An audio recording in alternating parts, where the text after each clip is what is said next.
Good morning and welcome. I wanted to talk to you today about a vital element of the Affordable Care Act, what we call Obamacare. And this came about as a federal law in 2010.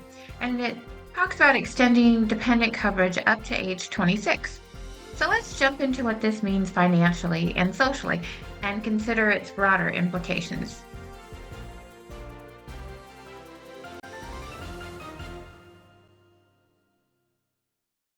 This provision aimed to bridge the insurance gap for young adults, a group historically prone to being uninsured.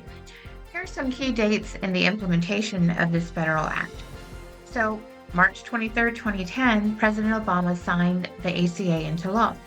Also in 2010, uninsured people with pre-existing conditions gained access to the federal high-risk pool. The following year, a grant program was implemented to encourage Medicaid enrollees to participate in chronic disease prevention programs, which actually saved a lot of money for all of us now that we can look back at that data. And in 2016, penalties for not having health insurance were put into effect. It increased to like $695 per adult. But luckily, there's no longer a federal tax penalty for not having health insurance in the United States.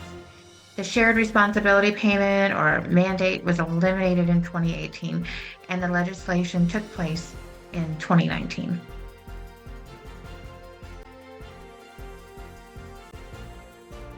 So, what does this all mean? Basically, if you're 25 years, 364 days, 23 hours, 59 minutes, and 59 seconds old, well, you can remain on your parents' insurance coverage.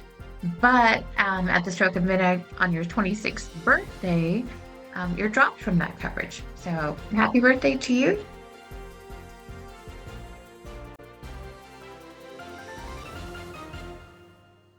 So let's talk cost.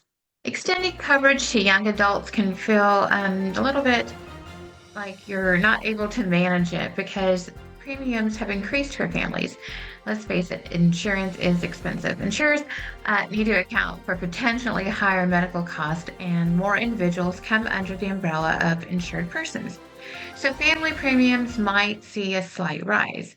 And as this infographic shows, it can range from $6,700 a year for a single person all the way up to $19,000 for a family of four. But it's not all bad news. These costs are often absorbed across a large pool of insured, minimizing the individual impact. So you can still eat and have shelter.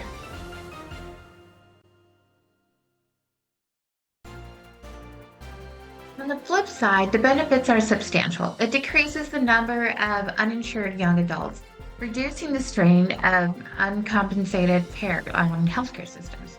So preventative care increases, leading to healthier lifestyles and potentially lower healthcare costs for all of us in the long run. Well, this policy change also promotes greater job flexibility. So young adults can pursue education or career opportunities without fear of losing healthcare coverage. Huge concern. So a freedom that supports economic mobility, and personal growth. And by uncoupling that health coverage from employment, we empower a significant portion of our workforce to take risks and innovate, which is vital for economic drive. That's what we are. We're Americans. The bottom line is always most important. While the direct cost might seem like a burden, the indirect savings and social benefits, though, underscore the value of such a policy.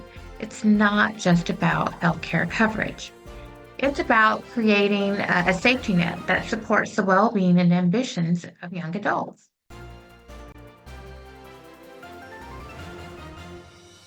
So, as we wrap things up, let's reflect on a few points. Consider these things. What is the long-term value of a healthier, more secure young generation? How might this change the future landscape of our workforce and economy? I invite you to explore this topic further by researching the resources provided at the end of this video and join the conversation in the comments below. Also, don't forget to subscribe to this discussion for more insights. Thanks for joining me.